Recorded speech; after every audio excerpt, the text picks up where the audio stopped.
Hello friends, welcome to our channel. Okay, तो जमती कि तुम देखी पार्थो कि मुझे आसी नुआ भिडियोटे जो थी कि आज आम ऋणांक गुणन विषय पढ़ा। ओके, तो जोटा कि हूँ चतुर्थ और पंचम श्रेणी पाई केवल जो मैंने कि सरस्वती शिशु मंदिर विद्यालय पढ़ुंट। ओके, तो से ही मो भिडियोटी नहीं आसी। तो किसी पिला मते कमेंट करथिले कि चतुर्थ श्रेणी ऋणांक गुणन किपरि होची तार कहबार लगी। तो मुआर प्रीवियस रे गोटे अपलोड करथिले वीडियो जोटा कि होची ऋणांक गुणन पंचम श्रेणी पिला पाई जाकि थिला तमर ऊर्ध्वतिर्यक प्रणाली रे। ओके, तो चतुर्थ श्रेणी रे भी तम मन पय ऊर्ध्वतिर्यक प्रणाली रे अछि। तो मु केवल ये ऋणांक गुणन तुमको कही। ओके, तो जदि क्या ऋणांक गुणन ऊर्ध्वतिर्यक प्रणाली किपरि बुझीपार अच्छे तो ये वीडियो देख सारापर जब तुम मानकर किसी डाउट रहे तो मत कमेंट थ्रू जनइब, तो मुझे पुणी गोटे नेक्स्ट वीडियो अपलोड करदेवी। ओके, तो आदरे मुझे ग्यारंटी दूसरी कि तुम लास्ट पर्यंत तुम देख वीडियो को जहाँफल कि 100% ग्यारंटी मुझे दूसरी कि तुम सब डाउट क्लीयर हो। ओके, तो प्रथम देख ऋणांक जो गुणन है ताकू आम कौन करना ना सेमती ना जमती ना सेमती जमती कि ऊर्ध्वतिर्यक प्रणाली साधारण संख्या को आम किपर करपरि भाव में करना नहीं केवे। तो से आमको किसी जिनस जानवा पड़ो कि जिनस बुझा पड़ो है कि सूत्र अच्छी तार ता बुझा पड़ो। तो कौन ना प्रथम आम ऋणांक क्या कहुए बुझा दरकार। नेक्स्ट हूँ ऋणांक संख्या साधारण संख्या किपर भाव में परिणत कर शिक्षा दरकार। आउ आमर कौन साधारण संख्या को किपर भाव में ऋणांक संख्यार परिणत कर जाना दरकार है। तो एगुड़ाक न जानले ही आम कर। ओके, तो चलो स्टार्ट करना। तो देख आम वैदिक गणित मुख्यतः शून्य शून्य ठार आरंभ कर 0 1 2 3 4 5 6 7 8 9 यहपरि भाव में 0 ठार 9 पर्यंत ये 10टी अंक को व्यवहार करके आम मुख्यतः गणित करते। तो से ये अंक गुड़िक दुई भाग विभक्त हो गोटे है विनकुलम संख्या आउ अन्यटी हूँ कौन ना नकुलम संख्या नकुल अंक बोली कहते आपको विनकुल अंक बोली कहती। तो विनकुलम अंक मध्य हूँ 0 1 2 3 4 5 आदि संख्या को विनकुलम अंक कहुए जहाँ कि आम जार कि गाणितिक प्रक्रिया करने बहुत सहज बा बहुत सरल वैदिक गणित। ओके, तो आ जो मैंने रही 5 ठार बृहत्तर जो मैंने कहते 6 7 8 9। ओके, यही 4टी संख्या जहाँ नकुल अंक कहुए जो मानकर गाणितिक प्रक्रिया करने आमको कष्टकर। तो ये ऋणांक संख्यार उत्पत्ति होती। तो ऋणांक संख्यार उत्पत्ति यही जगार जेहेतु ये जो संख्या मान को जो आमर जो नकुलम संख्या जो रहिले तो से गाणितिक प्रक्रिया करने बहुत कष्टसाध्य होता है। तो से आम कौन कले ना से विनकुलम बा सरल संख्यार ऋणांक संख्या बा विनकुलम संख्यार परिणत कराई से गाणितिक प्रक्रिया संपादन करा जाए।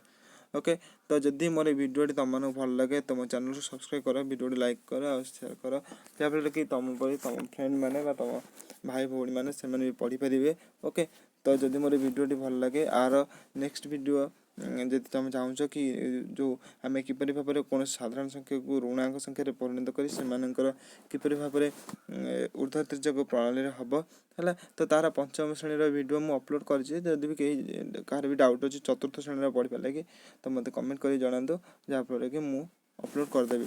ओके, तो यही संख्या मानकर आम ऋणांक ही बाहर करते केवल देख जो मैंने कि 5 ठार अधिक से संख्या मानक आम ऋणांक संख्या बाहर करती है।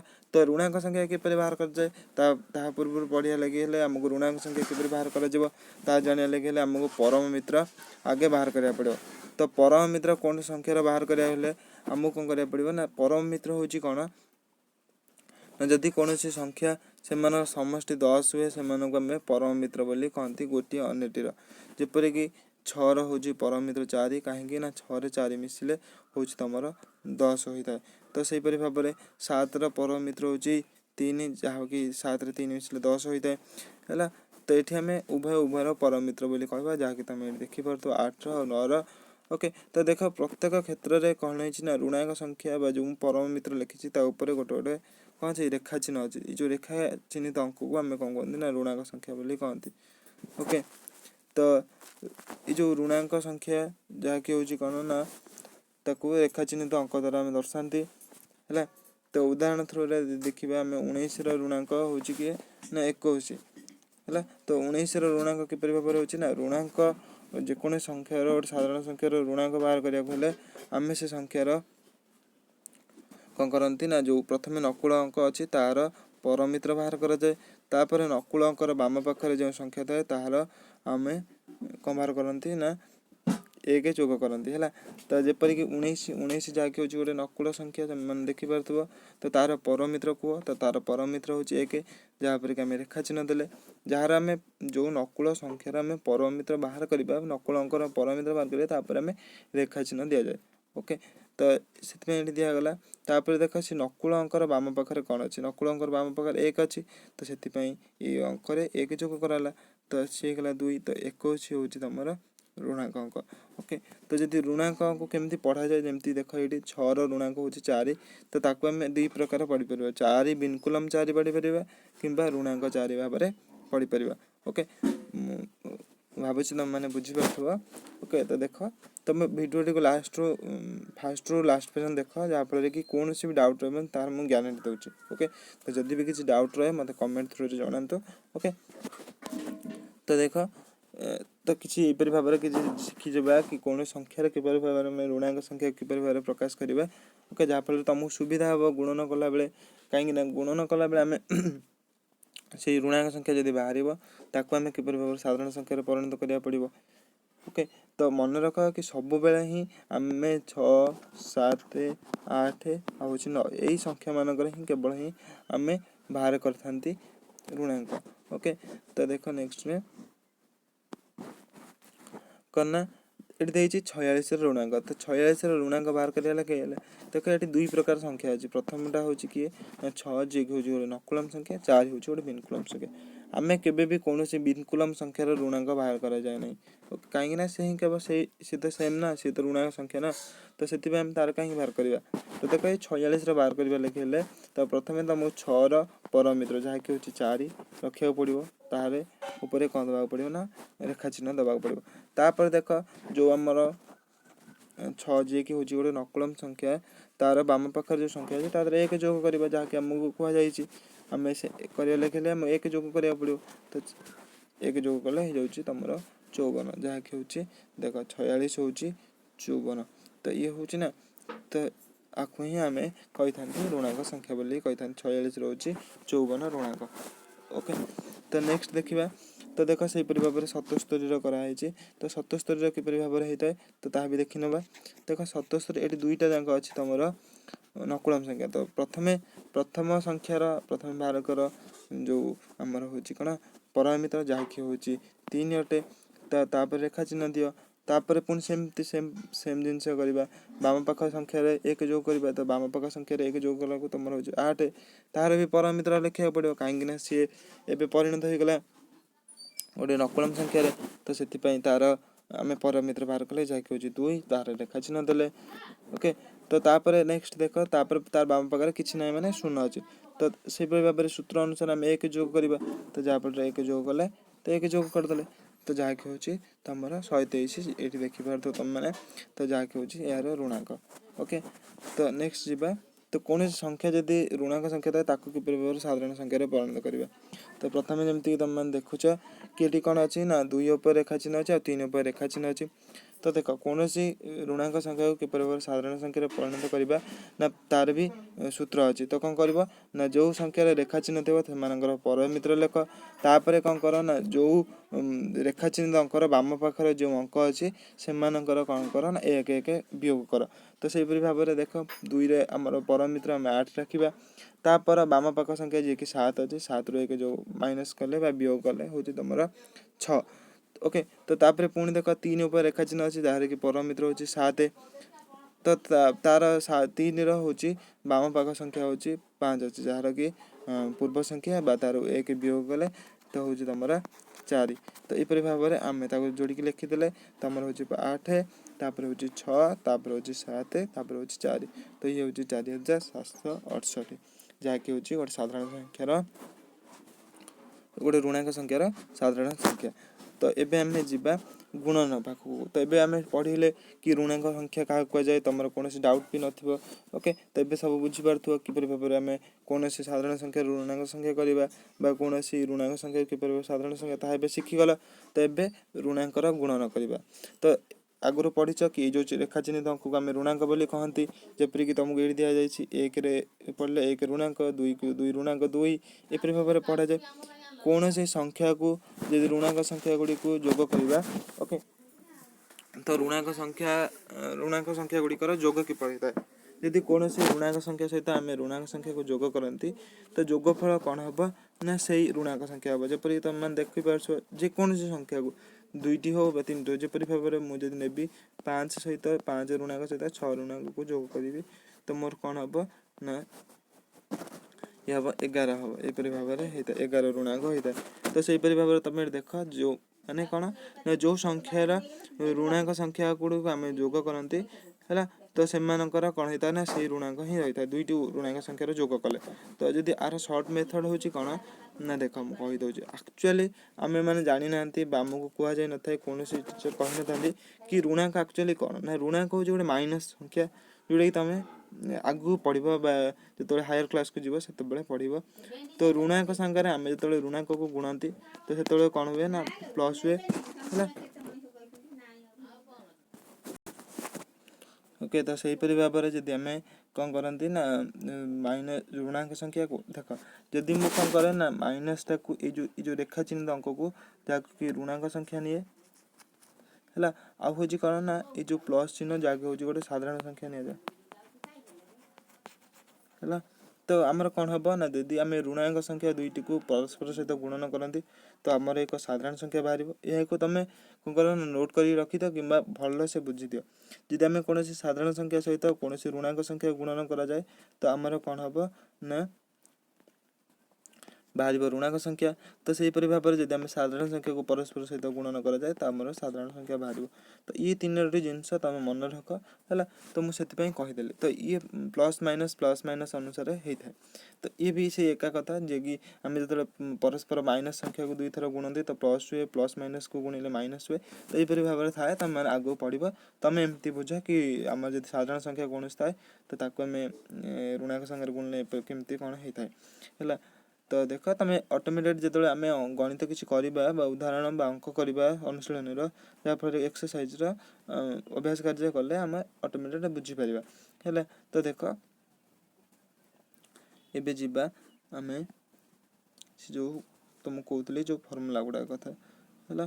ତ ଦେଖ କ'ଣ ନା ଆମେ ଯେତେବେଳେ କୌଣସି ସଂଖ୍ୟାକୁ ସେହିପରି ଭାବରେ ଦେଖ ମିଶାଣରେ କିଛି ନାହିଁ, ପୁରା ସହଜିଆ, ଯାହାକି ହେଉଛି 2ଟି ଋଣାଙ୍କ ସଂଖ୍ୟାକୁ ଆମେ ଯଦି ଯୋଗ କରାଯାଏ ତ ସେମାନଙ୍କର ଯୋଗଫଳ ସେଇ ଋଣାଙ୍କ ସଂଖ୍ୟା ହିଁ ବାହାରିବ। ତ ସେହିପରି ଭାବରେ ଯଦି ଆମେ କୌଣସି ଋଣାଙ୍କ ସଂଖ୍ୟା ସହ ସାଧାରଣ ସଂଖ୍ୟାର ଯୋଗ କରାଯାଏ ତ ଏଇଠି ଟିକେ ଡିଫରେଣ୍ଟ ହୁଏ। ତ ପ୍ରଥମେ ଆମକୁ କ'ଣ କରିବାକୁ ପଡ଼ିବ ନା ସେମାନଙ୍କର ବିୟୋଗଫଳ ବାହାର କରିବାକୁ ପଡ଼ିବ। ତାପରେ ଆମେ କ'ଣ କରିବା ନା ଯେକୌଣସି ଯେଉଁ ବଡ଼ ସଂଖ୍ୟାର ଯେଉଁ ଯଦି ଋଣାଙ୍କ ଚିହ୍ନ ଥାଏ ତ ଋଣାଙ୍କ ଚିହ୍ନ ରହିବ, ଯଦି ବଡ଼ ସଂଖ୍ୟାର ଋଣାଙ୍କ ଚିହ୍ନ ନଥିବ ତ ତାହା ଋଣାଙ୍କ ଚିହ୍ନ ରହିବନି। ଯେମିତିକି ଉଦାହରଣ ସ୍ୱରୂପ ତୁମେ ଏଠି ଦେଖିପାରୁଥିବ କି ଦେଖ ଋଣାଙ୍କ 5ରେ ସାଧାରଣ 3କୁ ମିଶା ଯାଇଛି, ସାଧାରଣ ସଂଖ୍ୟା ଯିଏକି 3। ଋଣାଙ୍କ 5ରେ ଆମେ ଯଦି 3କୁ ଯୋଗ କରନ୍ତି ତ ଆମର ପ୍ରଥମେ କ'ଣ ହେବ ନା ବିୟୋଗ ହେବ। 5ରୁ 3 ବିୟୋଗ କର, ଯାହାକି ହେଉଛି ଦେଖ 2। ଦେଖ ଏଠି ପ୍ରଥମେ କ'ଣ ଅଛି ନା 5ରେ ଋଣାଙ୍କ ଚିହ୍ନ ଅଛି, ଯେହେତୁ 5 ଯେଉଁକି ବଡ଼ ସଂଖ୍ୟା ଯାହା ଉପରେ କି ବା ବଡ଼ ଅଙ୍କଟି ଯାହା ଉପରେ କି ଋଣାଙ୍କ ଚିହ୍ନ ଅଛି ତ ସେଥିପାଇଁ 2ରେ ଋଣାଙ୍କ ରହିଲା। ଏହିପରି ଭାବରେ ନେକ୍ସଟରେ ଦେଖ କିନ୍ତୁ ଏଠି ରହିନାହିଁ, ତ ସେଭଳିଆ 5ରୁ 3 ଗଲେ 2, ତ 3 ଯେହେତୁ ସାନ ସଂଖ୍ୟା ବା ସାନ ଅଙ୍କଟି ଅଛି ତ ସେଥିପାଇଁ ତାର ଋଣାଙ୍କ ରହିବ ନାହିଁ। ଓକେ, ତ ଏଇଟା ସବୁବେଳେ ମନେ ରଖ, ଏଇଟା ଇମ୍ପୋର୍ଟାଣ୍ଟ ଜିନିଷଟା। ଓକେ, ଯଦି ଆମେ କୌଣସି ଗୋଟେ ଋଣାଙ୍କ ସଂଖ୍ୟା ସହିତ କୌଣସି ଗୋଟେ ସାଧାରଣ ସଂଖ୍ୟା ଯୋଗ କରାଯାଏ ସେ ଜାଗାରେ ଯୋଗ ନ କରାହେଇକି ପ୍ରଥମେ ଆଗେ ଉଭୟକୁ ବିୟୋଗ କରାଯିବ। ବିୟୋଗ କଲା ପରେ ଯେଉଁ ବଡ଼ ସଂଖ୍ୟାରେ ଯେଉଁ ଚିହ୍ନ ଥିବ ସେଇ ସଂଖ୍ୟାଟିକୁ ଆମେ ଦିଆଯାଏ, ସେଇଟା ହିଁ ମନେ ରଖ। ଓକେ, ତ ତାପରେ ନେକ୍ସଟ ଯିବା କ'ଣ ନା ଯଦି କୌଣସି ଋଣାଙ୍କ ସଂଖ୍ୟା ସହ ଋଣାଙ୍କ ସଂଖ୍ୟାର ଗୁଣନ କରାଯାଏ ତ ଯାହାକି ମୁଁ କହିସାରିଲିଣି ଅଲରେଡ଼ି, ତ ତାର କ'ଣ ହେବ ନା କୌଣସି ଚିହ୍ନ ରହିବ ନାହିଁ। ଓକେ, ତ ଦେଖ ଆମେ ଏବେ ପଢ଼ିବା ସେମାନଙ୍କର ଗୁଣନ କିପରି ଭାବରେ କରିବା। ତ ଦେଖ ଆଉ ଗୋଟେ କଥା ହେଉଛି କ'ଣ ନା ଆଧାର ଥାଏ। ଆଧାର ହେଉଛି କ'ଣ ନା ସବୁବେଳେ ଆଧାର 10, 100, ଓକେ, 1000 ଏହିପରି ଭାବରେ ହେଇକି ଥାଏ। ତ ଏମାନଙ୍କୁ ଆମେ ଆଧାର କହନ୍ତି। तो से आधार ठारू कम बा अधिका थिबा संख्या मानकर आमे किपरि भाबे ऋणांक करिबा बा ऋणांक गुणन किपरि भाबे करिबा ता शिखिबा। ओके, जहाँकि अच्छे तुम चतुर्थ श्रेणी रे आ पंचम श्रेणी रे अच्छे तुम ऋणांक गुणन किपरि भाबे ऊर्ध्वतिर्जक प्रणाली करिबा, जहाँकि मु मोर कोन पछ वीडियो रे अपलोड कर सारछि। तुम चाहिले वीडियो को जाइंगी देखि परिबो। ओके, मो चैनल को सब्सक्राइब करी।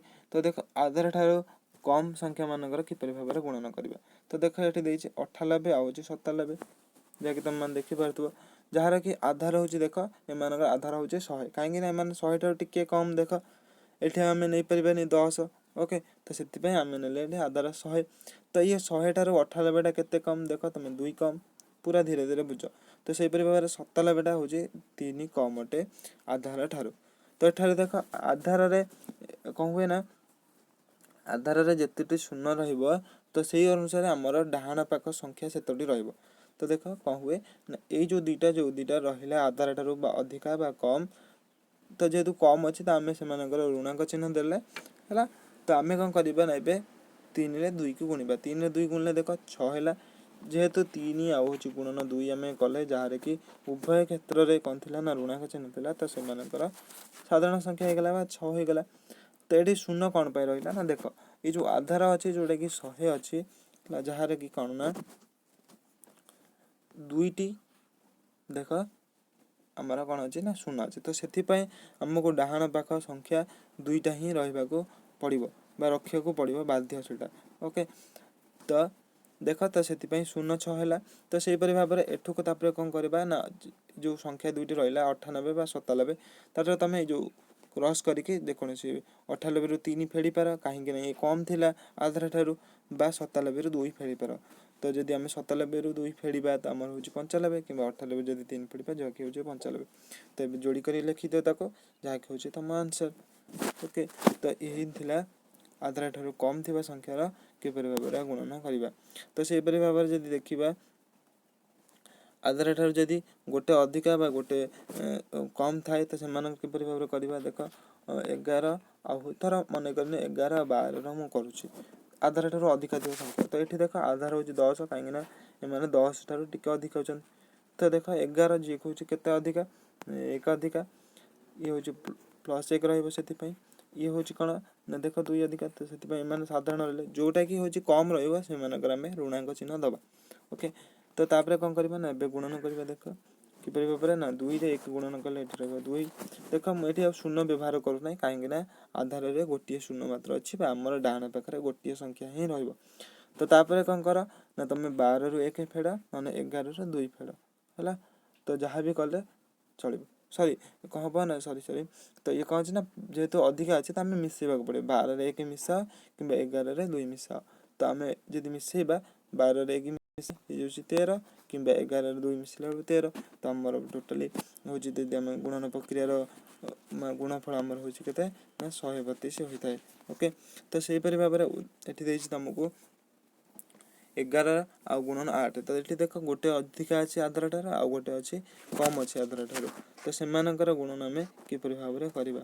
ओके, तो देख सेमान गुणन किपरि होबा ना, 11 टा जे कि होछि 1 अधिका अछि आधार ठारू, एठारे आधार होछि 10। तो 8 जे कि होछि 2 कम अछि, सेति पय 2 ऋणांक रहिला।